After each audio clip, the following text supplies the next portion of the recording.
Hello. Today I got a weekly recap. Today is Saturday, so just looking over the past week.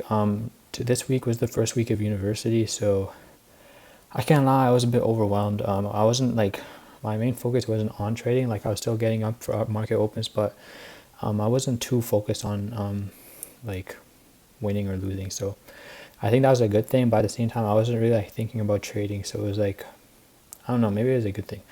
I think it is a good thing. It's just I'm not really sure. But anyways, one trade this week, one loss, 0 wins. It was just one sell position, and I took a small loss. It was like minus 0.1% because there was a news. So I closed it before news, and it was just like a small loss.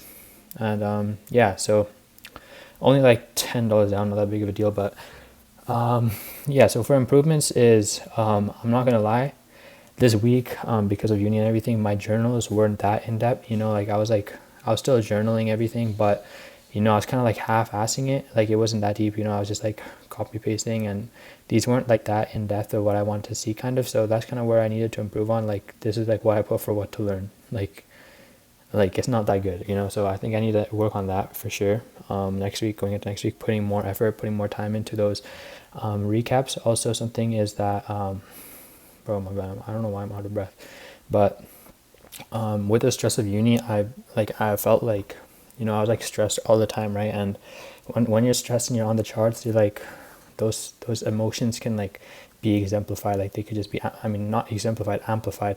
So it's like if I'm feeling fear, then the stress will cause me to feel more fear, and I'll just be stressing about the randomest things, and also like fearing like I'm not going to be able to make it. Stressing about like just about other things, it'll just cause me to not have a clear mind when I'm on the charts. It'll cause me to have a foggy brain, and that will cause me to like not be fully aware of what I'm thinking on the charts, not be fully aware of what I'm looking for, and just not having a clear mind that is necessary when you're on the charts, right? So that is like another thing. Smaller things are that I need to, like, this week it was not that bad, but because of uni and everything, right? But I wasn't like it wasn't like as bad as like previously. Like I used to struggle a lot with this, was like going on to market open. I would be hoping I'll be able to take a trade, hoping that I'll be able to find a good setup, and if I took a setup, I would be hoping that I would win. With this week, I didn't really feel too much. It was like in the back end of my mind, but it's like still something to like note. And then another thing, but I don't know why I'm so tired right now. Like I can't breathe. But the next thing is like this week was heavy news.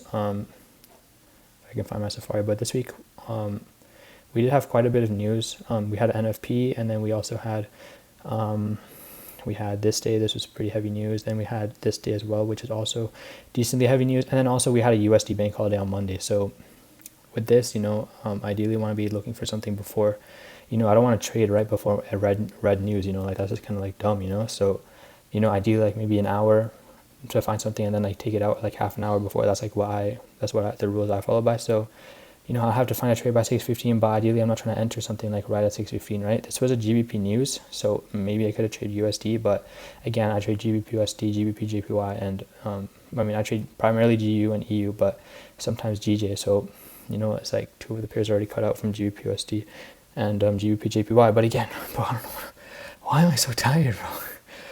I don't know what's going on, but yeah, this week, we had NFP, don't want to trade NFP, then we had news, 6:15, 6:30, and 8, like, there's not really, like, for the way I, like, ideally trade, like, I trade on the 5-minute, right? So if I find a setup, it should be, like, a decent amount of time for it to hit, and, like, I feel like in between this, it's, like, not really the most favorable conditions.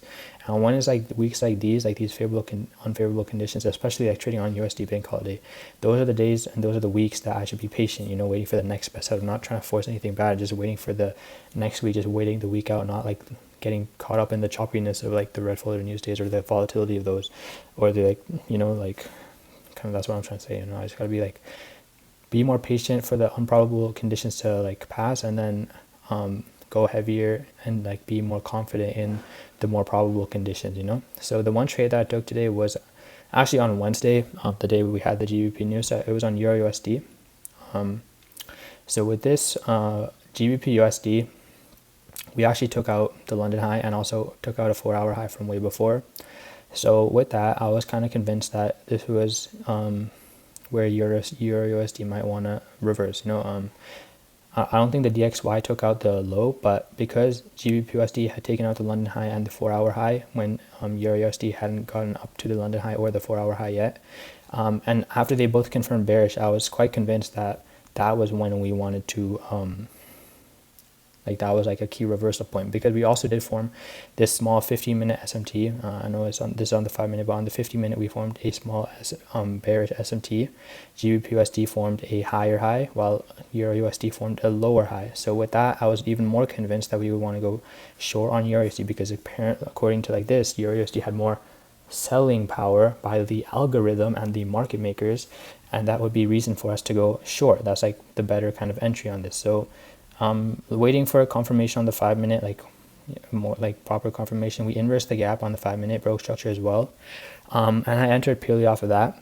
Now we did come into equilibrium and a 1-minute fair value gap in between here, I remember, but I would have probably gotten a similar entry because we did have like a 1-minute breaker structure. I remember it was like quite close by here, so confluence wouldn't really have done much. Maybe it would have I don't know, maybe give me like a slight, like an extra like 5 pips or something, but not 5 pips, like 2 pips, maybe like 2 or 5, like 2.5 or something like that, but it's like not really. So because there was red folded news at 8 a.m., like I said, Wednesday was 8 a.m. jolts.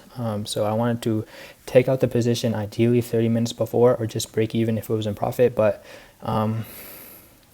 well, you know, we were at break even, and then right at 7:30 I closed it for a small loss. It wasn't that bad, like just 0.1% again, I think I said, but yeah, you know, the news ended up being bullish, so like it's good that I took it out, good that I wasn't sitting in it. But you know, it kind of like made me a bit sad, because in the back of my mind, something I still need to work on is that I had the, like, because this setup looked pretty good, I was having the hope that I will be able to take a win, and a hope that I will be able to gain percentages. And with that caused me to feel a bit more bummy about taking the small loss. But like, it wasn't the end of the world, because I was like not that mad about it, but you know, still it was a bit annoying, you know. But yeah, that's pretty much all for the week.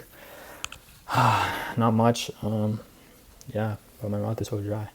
But I'll see you next or Monday. So yeah, goodbye.